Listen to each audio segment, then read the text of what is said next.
All right, good evening. Hello, my name is Alan Kingsley. I am one of the graduate advisors here at Post University working in the MBA program. And we're here tonight to talk about the Post MBA and all the little things that you should know as you start your journey towards your Master's in Business Administration with us. The program should run for about 45 minutes, maybe a little bit shorter.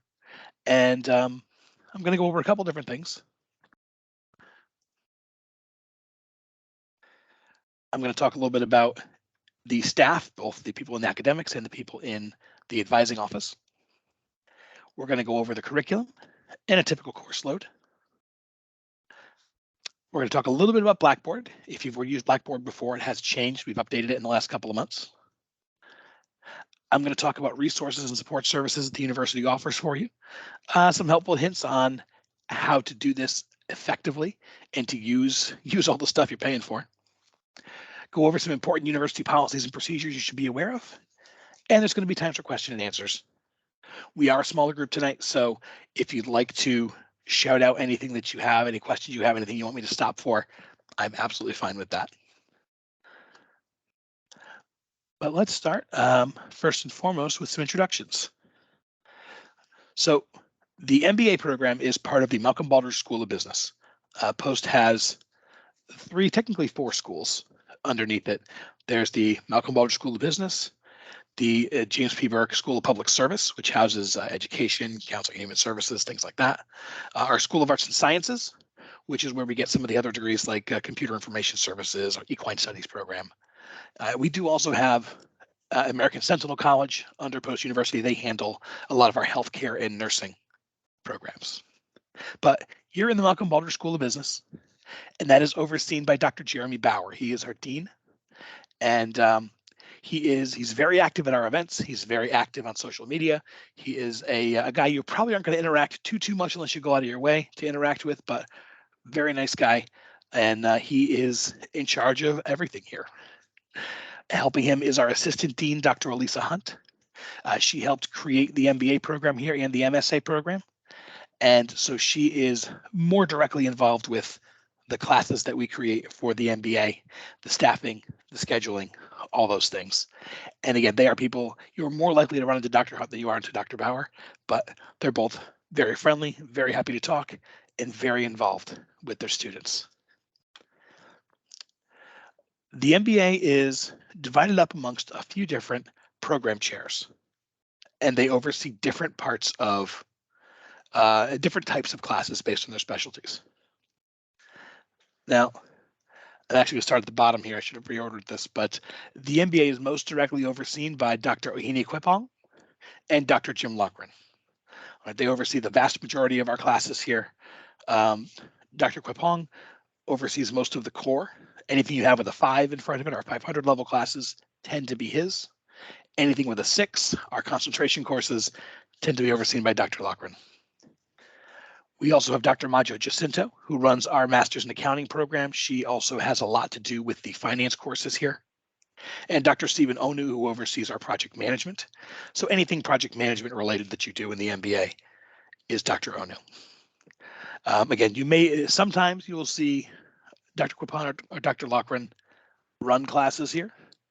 You may see them pop into classes. Sometimes they'll even reach out to students just to check in and see how things are going. So you may see them here or there. Again, I've provided contact information here for all of them because they really are all very dedicated to making sure that we get the best possible experience for you. And they want to hear from you. Most often, though, you are going to be talking with your academic advisors here. And that's me and the other folks on my team. There are 8 advisors that oversee the grad office. We have 3 who work specifically with the MBA. Emily Castle, Alan Kingsley, that's me, and Ron Patetti. We have we've equally divided up all the MBA students. We all do the same job. We all talk to the same people. You're either going to be assigned to me, to Emily, or to Ron, and we will be outreaching you to make sure things are going okay. We're also going to help deal with any issues or questions that come up. We're overseen by Trudy Hope. She's our assistant director, and again, much like the program chairs I mentioned, you may not get too much direct interaction from her, but she's on the phones with us. She is talking to students. She's helping students. She will sometimes reach out to students if if she has a concern, or sometimes just to get some feedback on how things are going. And we tend to be the people that, other than your instructors, you're going to interact with most with at the university.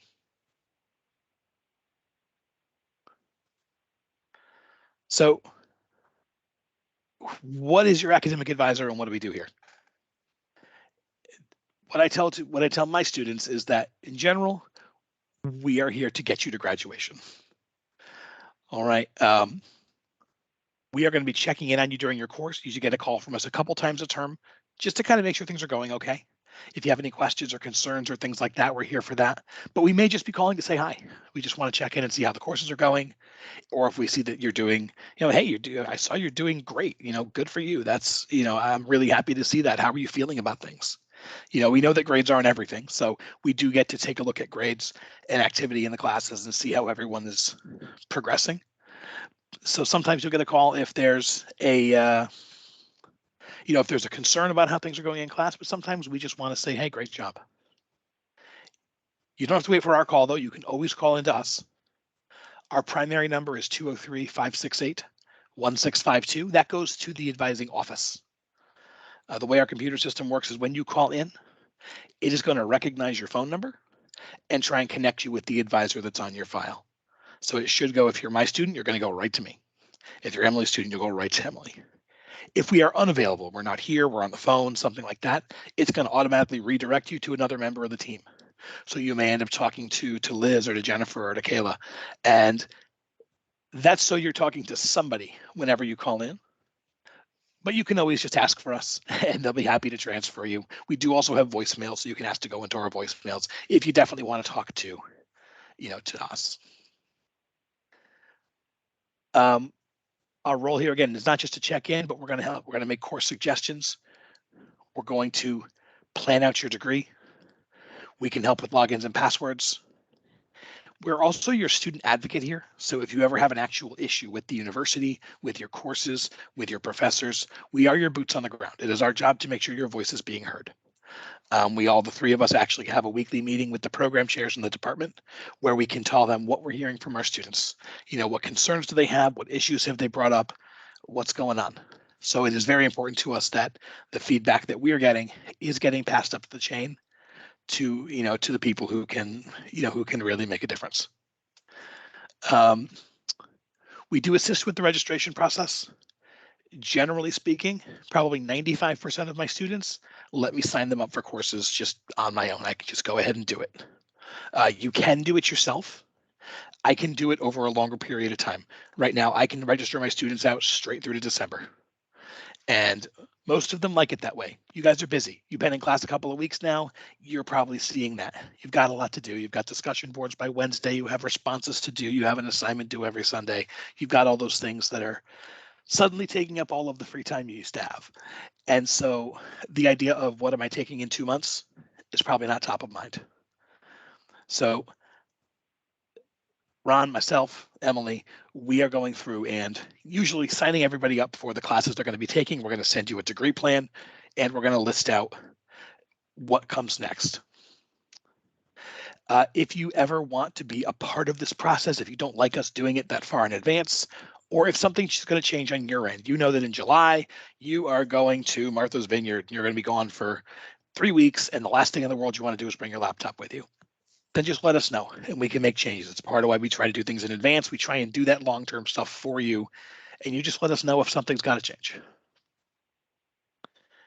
If you ever need help navigating Blackboard or our online bookstore, as MBA students, you're probably not going to interact too much with our online bookstore. Just about everything you're going to do in the MBA is embedded in your classes as part of your tuition. But we do have one and we can help with that. We can also get you any kind of forms or paperwork that you need. A lot of our forms are online. Some of them are a little old-fashioned, and you can fill out a Word document and we send it to you, you send it back to us, we send it to the registrar's office.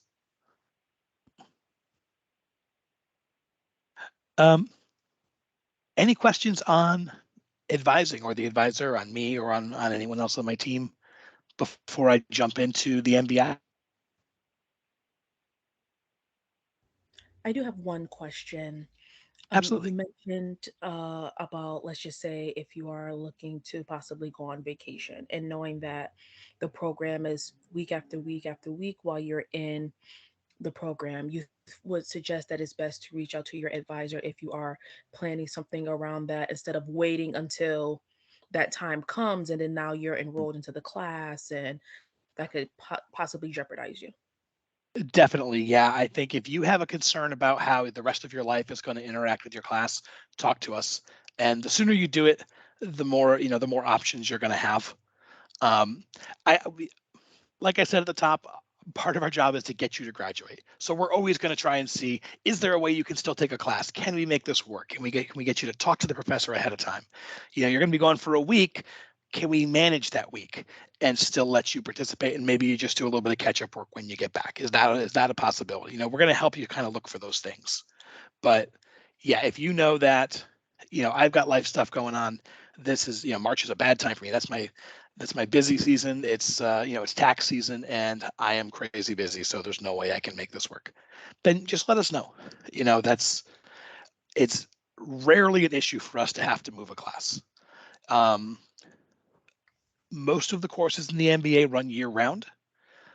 Towards the end of the degree in your concentration courses, those are a little trickier, but we can have those conversations. Those ones don't run all the time, but we can probably still make it work. So we're always going to have that conversation with you and make sure that we are setting you up for success. We don't want to just shove you in a class and then say good luck.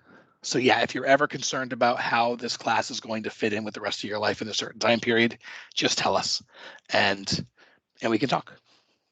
Okay, thank you. Absolutely. Any other questions before I move on? All right. So let's talk about the MBA program. Right now, there are two versions of the MBA that are running. There is the original MBA that we've been running for years, and there is a revised MBA that is starting right now. It started in January. So they are both equally valid MBA programs. They have the same entrance requirements. They're both 39 credits. They're both equally accredited. There's nothing, you're not getting more or less value out of either version of the MBA. But we do like to try and keep things fresh. We like to try and keep things updated. And so we have gone through and made some revisions. And most students who are starting right now are on the revised MBA. If you are a student in the military, if you're using Army or military tuition assistance, you are still on the original MBA because our military systems haven't yet updated with the new classes you're going to be taking, and they're not going to pay for something they haven't already looked through and given their stamp of approval to. So we've kept you on the original MBA. Also, if you've come to us and you've already completed some classes for courses that were on the original MBA that are not on the new one, we probably kept you on the original MBA. Again, we want to make sure that we want to give you all the credits you earned. So in a couple of circumstances, you're going to be on the old plan, and I'm going to show you the old plan. We're going to talk about it. But most of you are probably on the new revised one, and I'll be going over that too. So our original curriculum plan, if you are on the original MBA, it looks like this.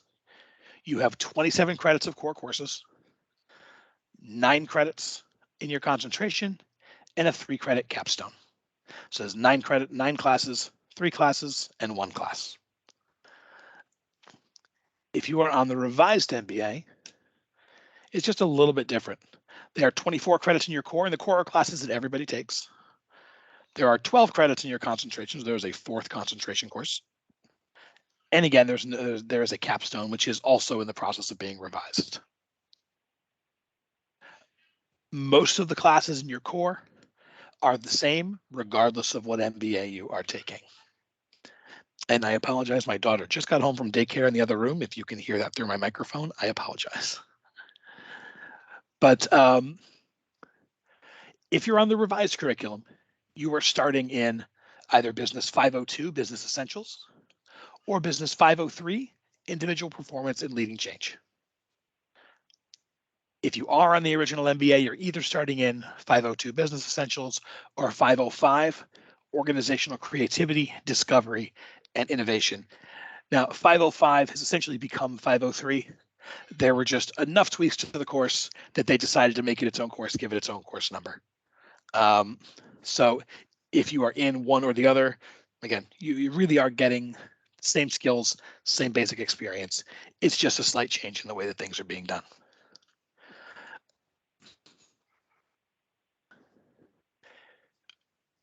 There is a set order in the revised curriculum of how they want you to go through the program. So, I don't have a slide for it here, and I probably should have, so my apologies on that. But you're going to see, we're going to prescribe out the order that you take the courses in, because we want to make sure these classes are building on each other. The skills you are learning in your first 4 courses, you're going to be able to apply in your next 4 courses, and you can really, you can really implement in your final 4 courses before the capstone. So you're going to get that from us. You're going to take a look at the courses that we have. Things like project management come nice and early, because we think that that's a skill set that's very important. That's a class that's all about spinning a bunch of plates at once, getting things to kind of work together in tandem, and bringing everything in on time and on budget. No matter what industry you land, project management is a useful skill set to have, and that's true in the classroom as well, especially in an online MBA program where, well, as I said earlier before the recording started, y'all are working adults. The average age of a student at Post University is 37. You guys have lives, you guys have families, you guys have jobs, you guys have hobbies, you have things you have to do in and around your courses. So skills like project management are going to be very useful to you. If you are on the original curriculum, we're actually also following that order of classes fairly closely. But we have a little more wiggle room if you do decide you want to change things around. So again, we can talk about that if you are on that plan and you want to discuss things.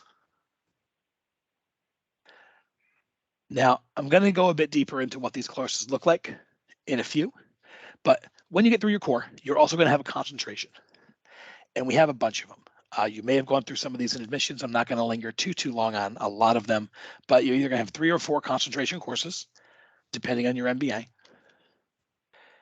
We have 9 different concentrations where you can choose to focus your study: corporate finance, corporate innovation, entrepreneurship, healthcare systems leadership, human resource management, leadership, marketing, project management, and supply chain management.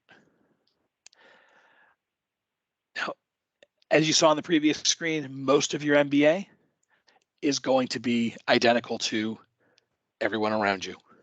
But your concentration courses are specific to the area where you really feel like you want to, where you want to focus, where you may see your career heading.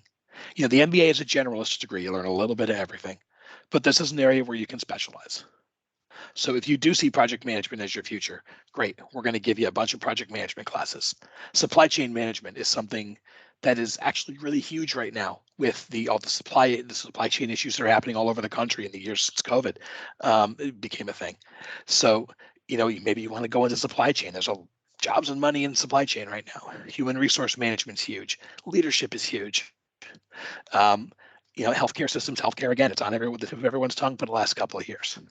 Depending on where you see yourself landing, this is going to give you some more specific study in these areas. We do also have a multidisciplinary concentration. And if you don't see your specific career goal fitting into one of these areas, you can choose multidisciplinary, where you can actually just go through all of the concentration classes we have and pick out the ones that seem interesting to you. This does require approval in advance by the program chair. And that's because your concentration is going to factor pretty heavily into your capstone. And we want to make sure that you are actually, that you have you're building a concentration that's meaningful to you. You're not just picking classes because they sound cool, that you have a plan. So that's something that you can talk about with your advisor if you think that's a route you want to go.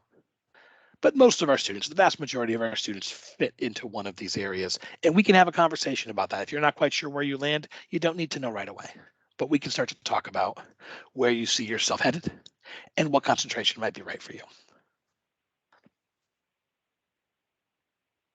Now, I mentioned before that there's a specific order that we're going to have you take the classes in.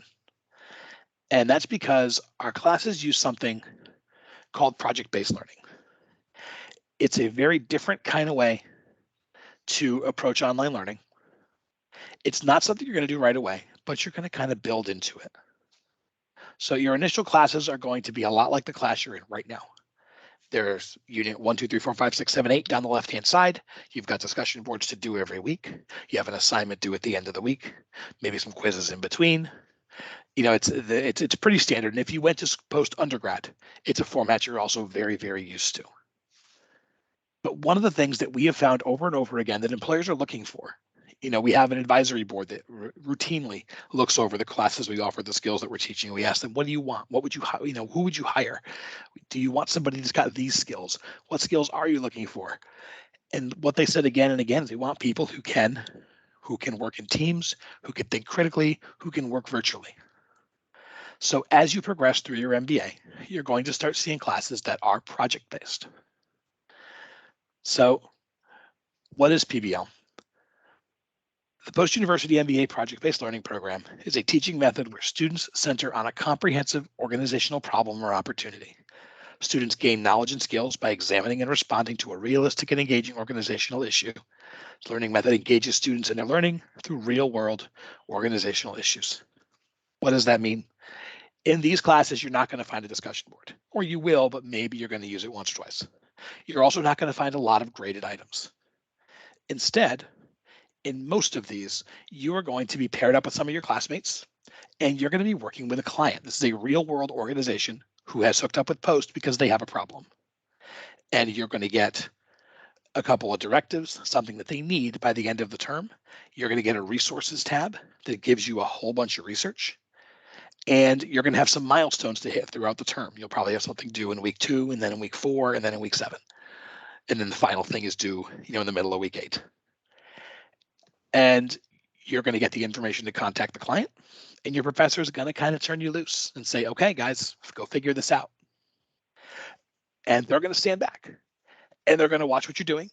They can actually even see how much time you're spending in the resources in the class, so they know if you are, how hard you're working on this and what you're looking at. But they're not going to give you a lot of answers. Instead, you're going to work with your team. You're going to contact the client. You're going to set up times to meet. You're going to look at what they need and look through our own readings and resources and things to find what's going to work best to figure out an answer for this client. And it's a teaching method that is going to let you exercise your critical thinking skills. It rewards leadership and proactive thinking. It teaches collaboration, research, communication. And it's something that, honestly, it may mean that you're in a group with someone you don't like particularly. It may be somebody who doesn't have the same, you're somebody who gets their work for the week done on Monday night, but that might not be your group members, but y'all are in a group together and you've got to figure this out, because that's the way the real world works. Sometimes your boss doesn't come around and say, well, Alan, you're doing B- work this week. That's not the way that this happens. That's not the way life works. Instead, they say you need to go work with Debbie over in marketing, and you got to work with Alfred over in accounting, and you need this to me. I need this next Friday. Go figure it out. And maybe you don't like Debbie and Alfred, but they have the skills you need, and y'all are working together. So you've got to figure it out. You got to be professional. You've got to figure out how to communicate and who's going to get what done, so you can get this all in on time. So it's got a lot of, again, it rewards a lot of proactivity, a lot of communication, a lot of leadership, and it also teaches some things that aren't necessarily textbook things, but they're real world things. So it's a very interesting way to do these. It's not something we're just going to throw you in. It's part of what the revised MBA really focuses in, is starting you in these classes that are very structured, bringing you into some bridge classes where you do a little bit of this, and by the time you hit your concentrations, you're doing a lot of this. And it's going to give you a skill set at the end of the day that is going to be applicable in the rest of the world.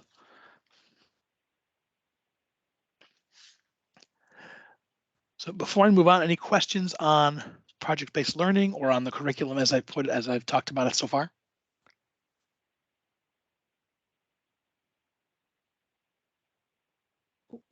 One question. Please. So, which of the concentrations has the fourth additional course? If you're in the revised MBA, they are all going to have that fourth course. It's a course that is emerging topics in entrepreneurship, emerging topics in project management, so on and so forth. And so that course is not a course we've seen yet. They're still, they're still developing it, or at least I haven't seen it yet. But that's a course that's going to be a little bit more free flowing than the others, and is going to talk about, different things depending on when you take the class, depending on what's going on in that world right now. So if you're in this revised MBA, if I can ask, what class are you in right now? Do you know Business offhand? Essentials. The essentials class, okay. And do you know if you're in the revised or in the original MBA? Most students I'm don't, not so sure. that's I okay. just I just started this term, so I'm not sure Right. which one I was Not placed in. not a problem. Not a problem. But yeah, I would ask your advisor, to talk about what classes are coming up with you. But if you're in this revised plan, you will have that fourth course, no matter which concentration you choose. Okay, thanks. Absolutely. Hey, any other questions before I move on?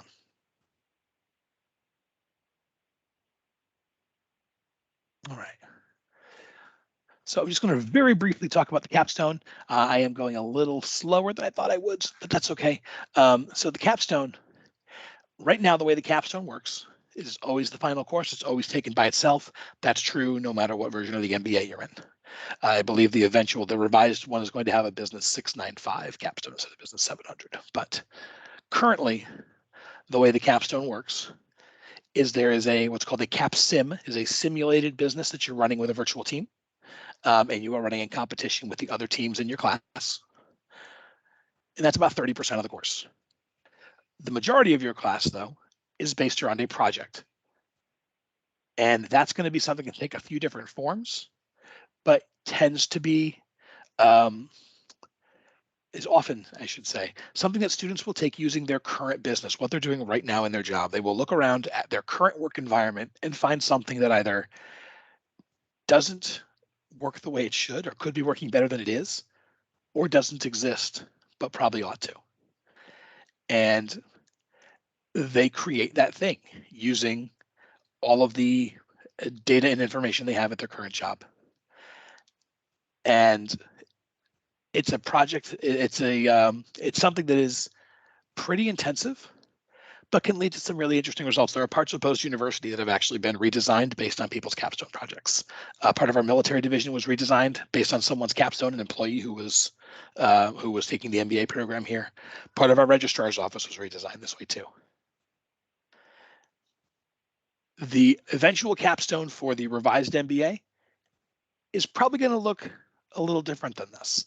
I actually don't know exactly what that capstone is going to entail, but it's something you're going to be working on from earlier on in the program. If you're in the revised MBA, you're going to start to have a little side course that sits alongside with an advisor who is going to talk to you about your project. This is something that is, we'll tell you more about this as it pops up, but the new capstone is going to look a little different. If you're in the original MBA, though, this is what it looks like. And it's something that it involves the teamwork.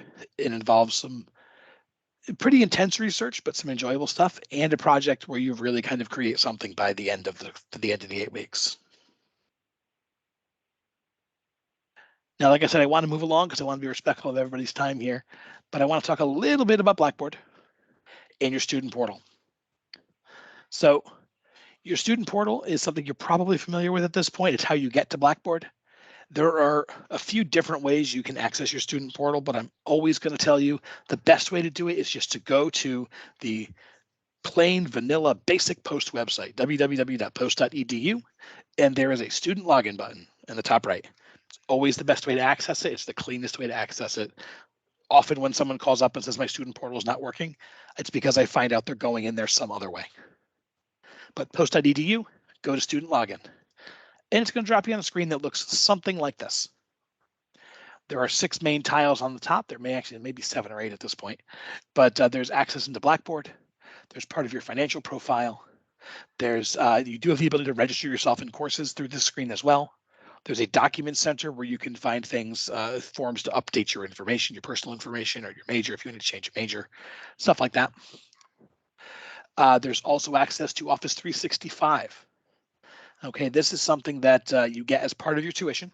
It is a web-based version of Microsoft Office.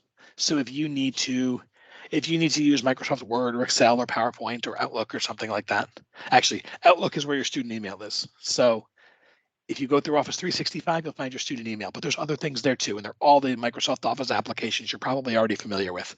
It's just a web-based version of them. My honest belief is that they are okay. They'll do in a pinch. My recommendation really though is that we have a software hub that we're partnered with where you can get student discounts on a bunch of software.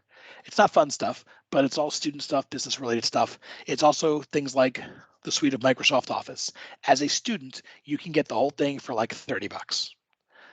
So if you have $30, you can go to the software hub and you can get yourself the regular version of Microsoft Office as opposed to this web-based version, which again, it's fine. It'll get the job done. But if you've got the money to spare, the real thing is pretty accessible as a student here. You can also find a lot of other things on your portal. Your unofficial transcript is here. Your degree progress audit, which is how close you are to graduating. Your post-student email, like I mentioned, forms for things, link to our catalog, your account. You can make payments through here. There's financial literacy information if you need to find out about your loans. There's a lot of information in here that'll make you a much better informed consumer, so you know exactly what you're signing up for. Information on scholarships, your 1098T. I mentioned tax time earlier. So if you're using loans, you want to make sure your taxes are aware. Links to our bookstore, to the software hub, student services, IT support, social media links, transcript request links, a GPA calculator. There's tons of stuff in your student portal. There are these big 6 links that everybody uses, but this left-hand menu, the little orange menu there, is going to give you a bunch of information. There's a lot you can do in there. And many of the questions that my office fields every day can usually be solved by going to your student portal and checking out the links in there first. So in Blackboard itself, again, if you have used it before, this probably looks different because it's a new version of Blackboard. But you have a left-hand menu with things like your institution page, your account, your activity stream, your courses. And you're going to find 1 or 2 you use all the time. Activity stream you'll probably use a lot because it's going to give you grade notifications and announcements. The courses link there itself is the most direct way into your classes. By this point, you probably know that already.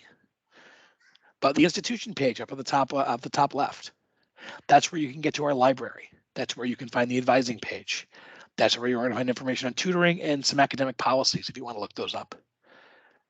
Your name itself, you're going to find your information, your student ID. You can change your password there.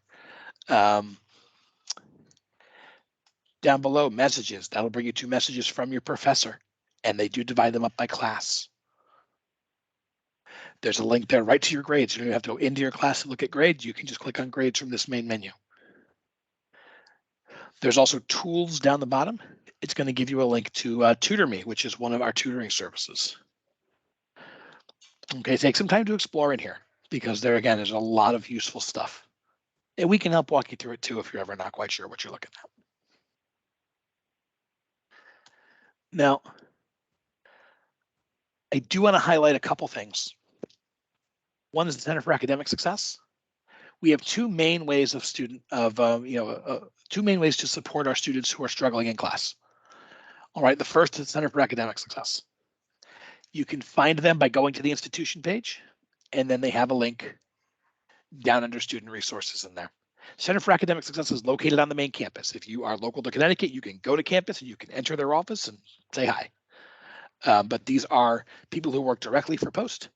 They are either employed tutors or that we call peer educators, who are students who have already taken these classes and did really well in them. So we work with them as well. You can go into the center. You can set up an appointment time to talk to somebody about your class.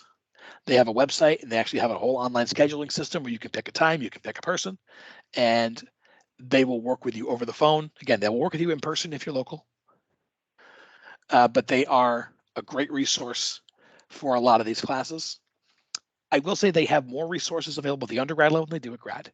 They have people for grad, of course, but just not as many because the information that you are studying is a lot more specialized. But they are great. They're also very good at things like brainstorming. If you have to write a paper and you just don't know where to go, you can hit them up for brainstorming. If you need help with your APA, all of our papers at this university are done in APA format. And APA format is one of those things that it's not fun, it's not easy. You can't like learn a song and now you know all the steps to do APA. It doesn't have any of that stuff. It's just something that you've got to learn. But we have people at the center who can help you through APA. There's a lot that they offer there, even just things like graduate writing. If you feel like your writing really isn't up to snuff, if you're getting feedback from your professor that, that kind of says that, maybe your writing isn't quite where it should be. There are graduate writing specialists at the Center for Academic Success who can work with you specifically on how to bring yourself up, how to make you a more academic writer. We also have TutorMe that I mentioned a couple of minutes ago. TutorMe is not a part of Post University. They're a separate institution or a separate business, but we've partnered with them for years. They are chat-based tutoring service. They're available 24/7. And each student gets 10 free hours per term at the start of every term. If you run out, come talk to me or whoever your advisor is, we can get you more. But if you're having trouble mastering a concept, if you go to the Center for Academic Success and they don't have somebody who is currently doing your class, who has skills in your class, TutorMe probably does. If you're in one of the math year courses, they have virtual whiteboards that can help write out problems with you. They also do writing review for your written assignments. All right, if your paper is due by Sunday, but you have it done on Thursday night, submit it to TutorMe. They'll get it back to you by Saturday morning, and they can give you hints and tips and tell them, as long as you tell them what you're looking for, they can give you some really helpful feedback. If you just send them the paper blank and say, look at this for me, they're going to correct your spelling and send it back. But if you let them know, like, hey, this was the assignment, this was the thing it's supposed to do, does it do that? Hey, I know that I'm really bad with commas and run-on sentences. Can you take a look? Hey, I don't think my APA on this is quite right. Can you review it for me? They can do that. And this is all free. This is part of what you pay for. They said it's not free. It's something you're paying for already. This is part of your tuition through Post. So they're an excellent, excellent resource. And again, 24/7 online. So even if it's 3 a.m. and you're in the basement staring at the paper you've been writing for the last 7 hours, trying to figure out if it's done or not, TutorMe is there to help you make that call. You can find them again on that tools menu on the left-hand side of the initial Blackboard page. There's also a link in just about every class. All right, that's that middle picture there. You're going to find a TutorMe link that will put you in contact with them.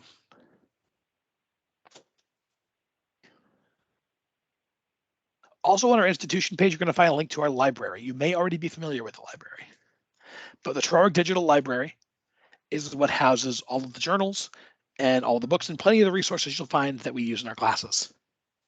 There is a physical Troward library. Again, if you are local, you can come to campus and you can show up and sit down at a table and grab a book.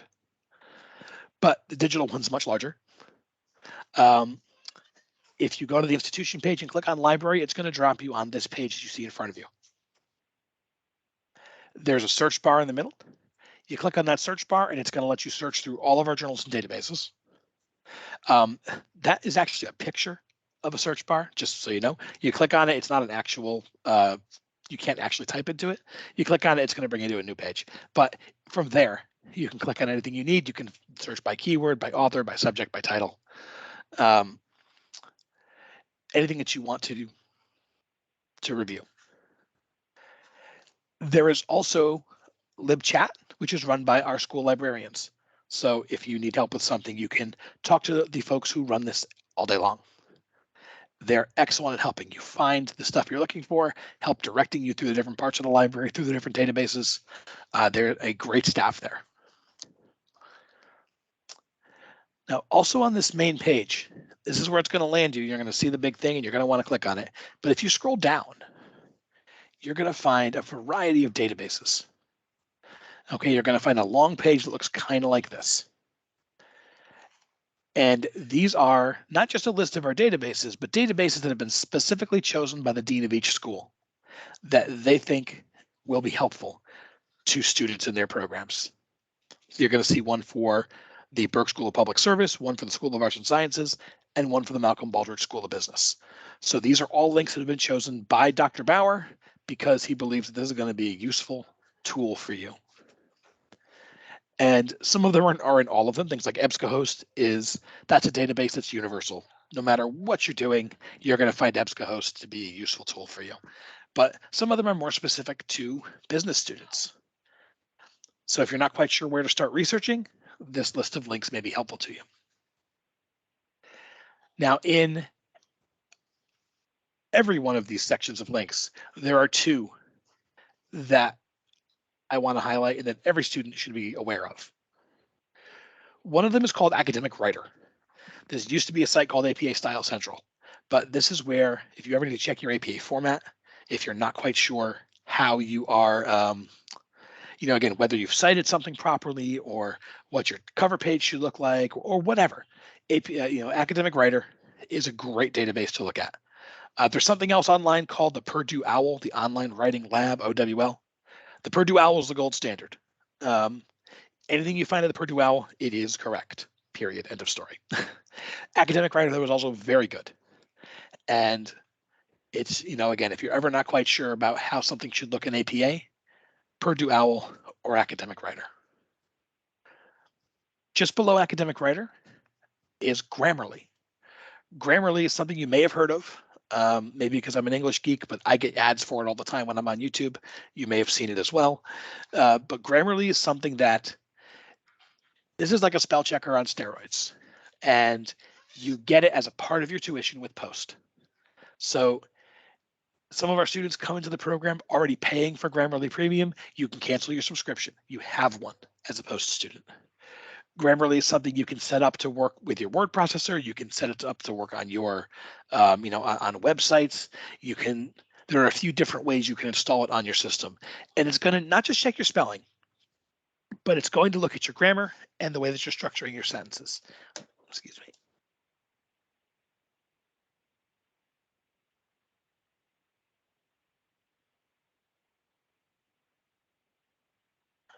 My apologies, my throat dried out there.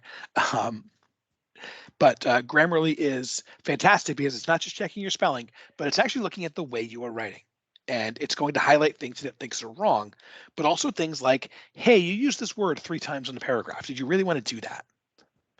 Or, hey, this sounds really passive. And, a more active, direct way to write this sentence would be this.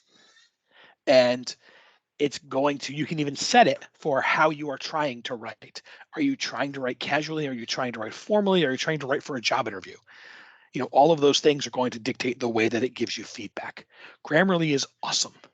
It's something that I use it. The rest of my team uses it. Your professors are using it. Your classmates are using it. You should be using it. You're paying for it. And it's a great service. I will say I find the grammar check to be a little touchy. I don't think every single suggestion it gives you is something you need to change. But I will say that every time it highlights something and says, hey, are you sure that this is the way you want it? It makes me take a second look at it. I know how I write.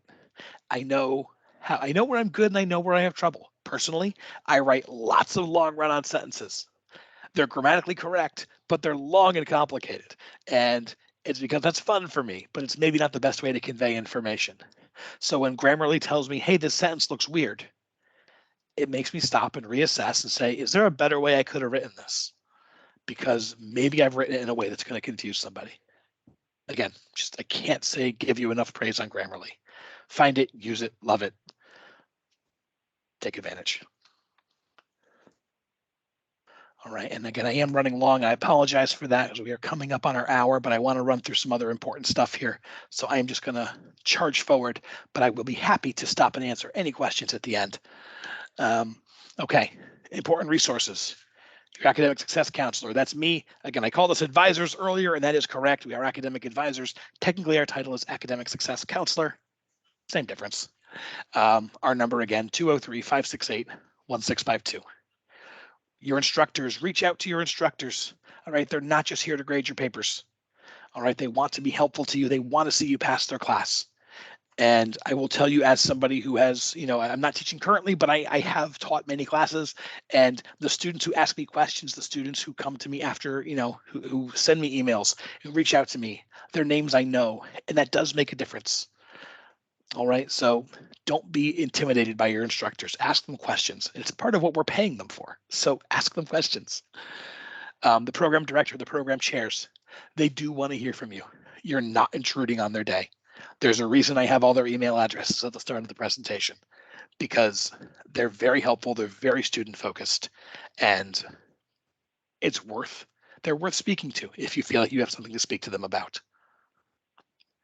Okay, the Center for Academic Success we talked about before, CAS@post.edu. They have a website, but you can also email them there. TutorMe we discussed. The library we discussed. You can email the library@post.edu, and that'll go right to the library staff.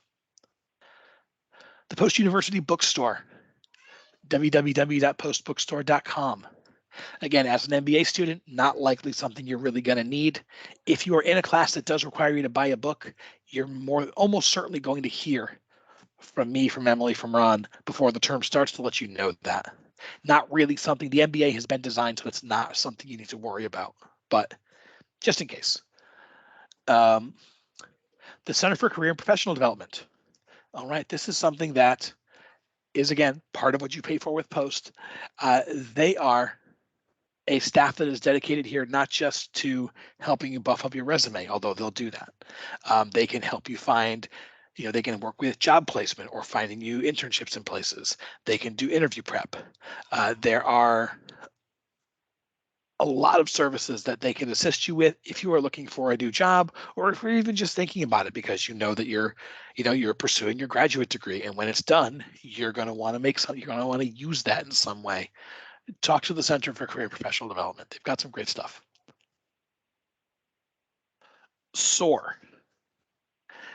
SOAR stands for Student Online Assistance Resources. These are more resources that you, again, have access to as a post student. You're already paying for this stuff. And these are not academic resources. All right. SOAR are resources for students who are struggling. All right. If you are in need of emotional help, financial help, legal help, anything like that, if you're having other problems, we know you can't be successful in class if you don't know where you're sleeping, or if you don't know how to manage, you're not sure how you got in this financial hole, it's difficult to think about your homework.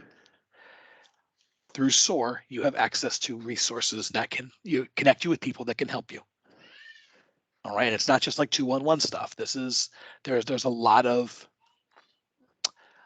help out there, again, that you're already paying for. And so if you're ever not quite sure, you think there's something going on that maybe you could use the help, of SOAR, you can find links in Blackboard. You can also come talk to me or Emily or Ron, talk to one of us, let us know that, hey, I've got something going on. I heard there are these resources out there. We all know what you're talking about. We'll send you the link. We don't need to know anything that you do, anything more than you want to disclose to us, but we'll be happy to get you the information for SOAR. And your fellow classmates, y'all are in this together. And again, there's a lot of group work in these classes. You're going to make connections, hang on to them, become friends on LinkedIn. You're going to find there are people who sometimes you can learn from your classmates even better than you can learn from an instructor. So don't be afraid to make some friends. And honestly, every graduation, I have some students who are excited to come to Waterbury and walk in commencement because they're going to get to meet their friends who they've been talking to for 2 years, but have never actually met before. And that's always really cool. All right, some important tips. First, in grad school, you are expected to maintain a 3.0 GPA overall. That is a B or better overall. Your individual classes have a passing grade of 70 or higher. That is a C-. That is still a passing grade. However, when we average all your grades together, it's got to come out to a B. So if you get a C in your first class, you better get an A in your second class, because that'll average out to a B. So a 3.0 is what we're looking for. You are reviewed for your academic progress every 2 terms.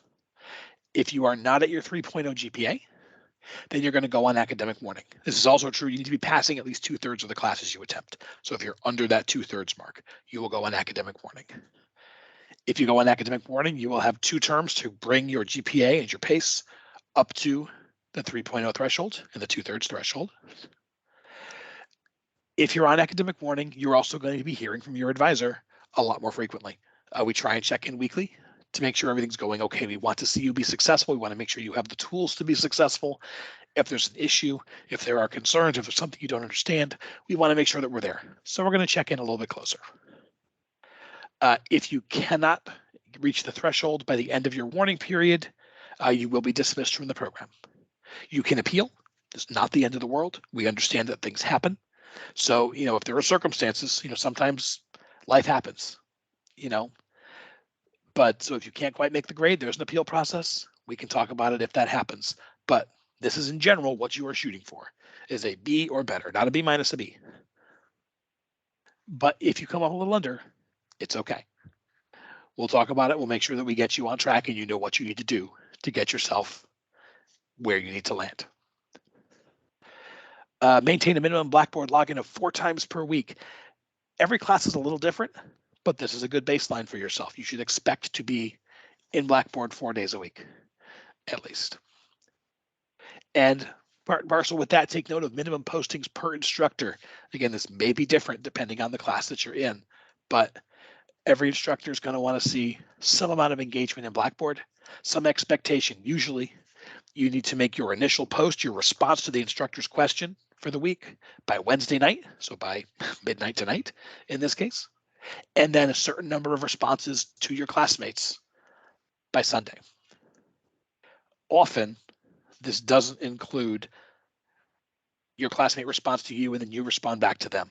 A lot of times that doesn't count. They want you to respond to what your classmates had to say about the instructor's initial question. It can, again, just make sure you're looking at what your instructor actually wants and that you're hitting those minimums. There are some, you can lose points in, just some really easy points to lose if you're not careful about how often the instructor wants to see in there and what kinds of posts they're expecting. Usually for those responses, it'll tell you how to respond. In your responses, make sure that you comment on XYZ. So make sure you've got, if they want 3 responses a week, make sure you've got 3 posts that are specifically talking about the XYZ that your instructor talked about in the instructions. All right, understand the importance of discussion boards. These are real-time class discussions and an important part of your grade in most classes. Critical thinking and active participation are essential.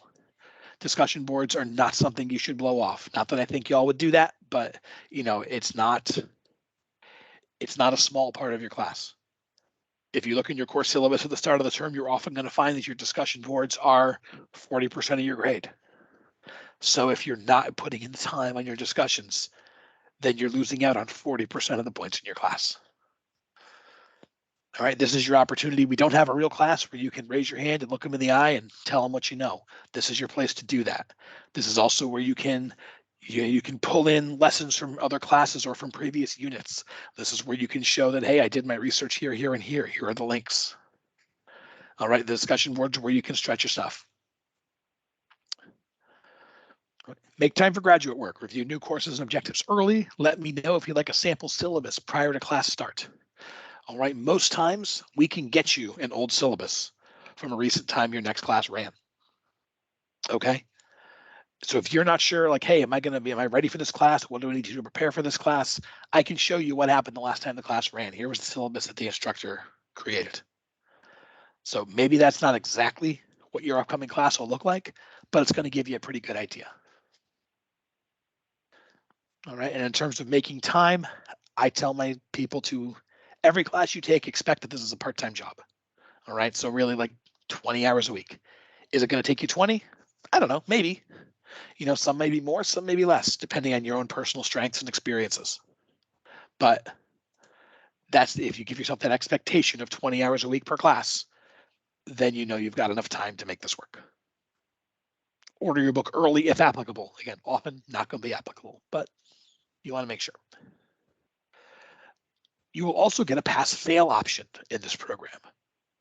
All right, once per term, you can say to the school, I don't want a regular letter grade, I want a pass-fail. And that still makes you responsible for the class. You've got to go in, you've got to do the work, you've got to do every single assignment. And you're going to get back your regular grades, the grades you're expecting. But at the end of the course, if you got a 70 or better, you're going to get a P. If you got a 69 or worse, you're going to get an F. And the F is a regular F. The F is like any other F. But the P means you pass the class, you get the credit, it's positive motion towards graduation, and it does not affect your GPA. So if you are busy, if you do have a lot going on personally or professionally or whatever, but you don't want to slow down, or you're in a class where you're like, oh man, corporate finance is just, I'm afraid just looking at the words, then maybe that's a class you want to do your pass-fail in, because you can take the class and you don't have to sweat that B or better. You can pass with a 70, you can pass skinning your teeth, and it doesn't matter. It's the same as if you got an A. You still got to take the course, you still got to learn the stuff, you still need to do well, but you don't need to shoot for the stars. You can shoot for like the really low stars and you'll still be okay. Pass-fail, though, does need to be enacted by week 2. We've already passed the deadline this term. It's also not something you can do in your first 6 credits, but you must do it by week 2. So this is also not a parachute. This is not week 6 and I haven't done any work and oh no. This is you in advance deciding, I think I want to take pass-fail because this is going to be a tough term for me. You can also back out of pass-fail.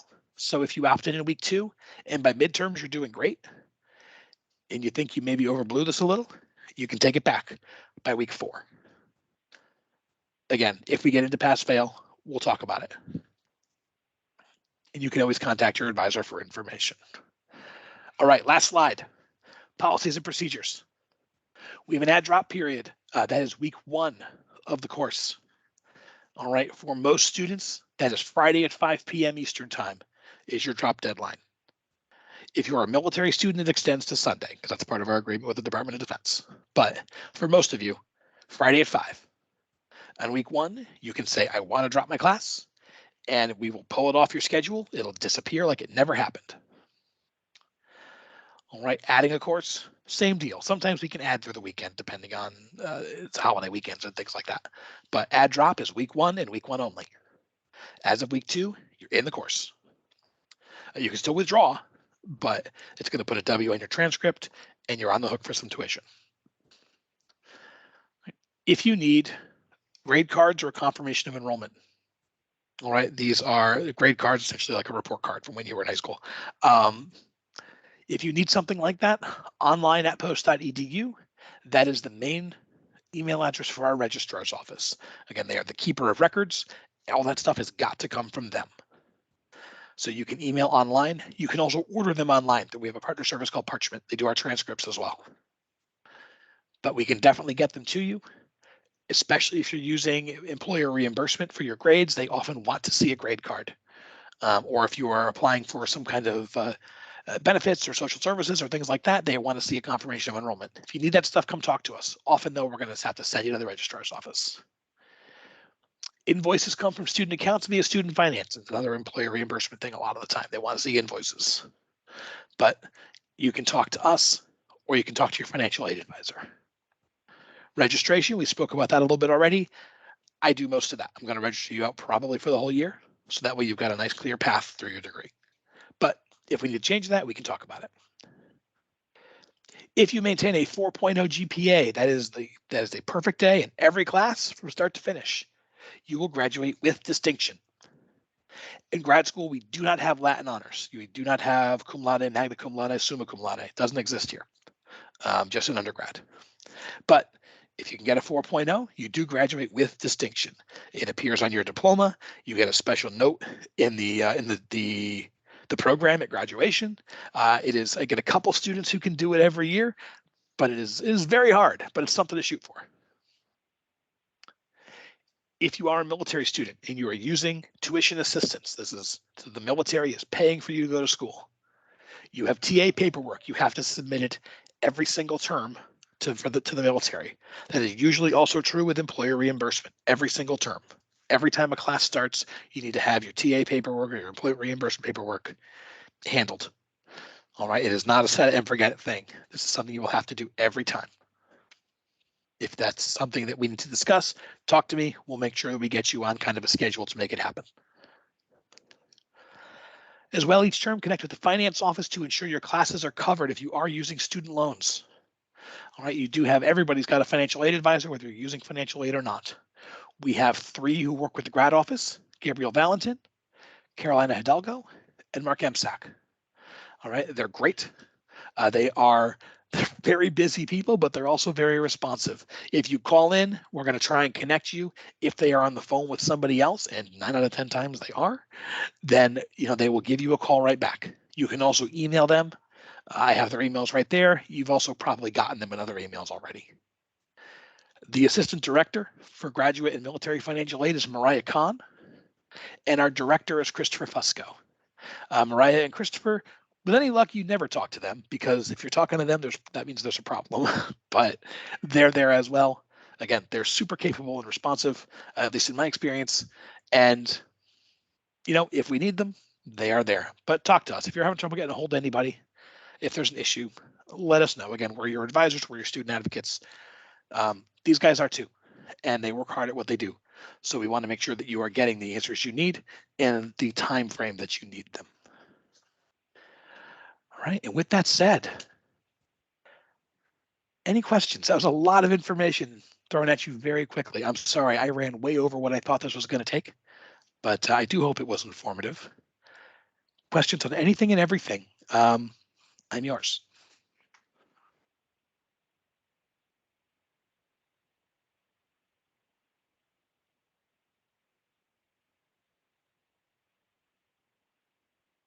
No? Okay.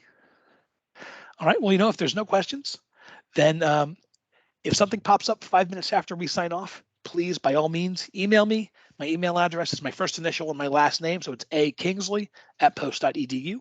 You can also email your advisor, and they can probably answer the question, or they can forward you to me. But if questions or any of this stuff come up, let me know. If you want a copy of these slides, let me know.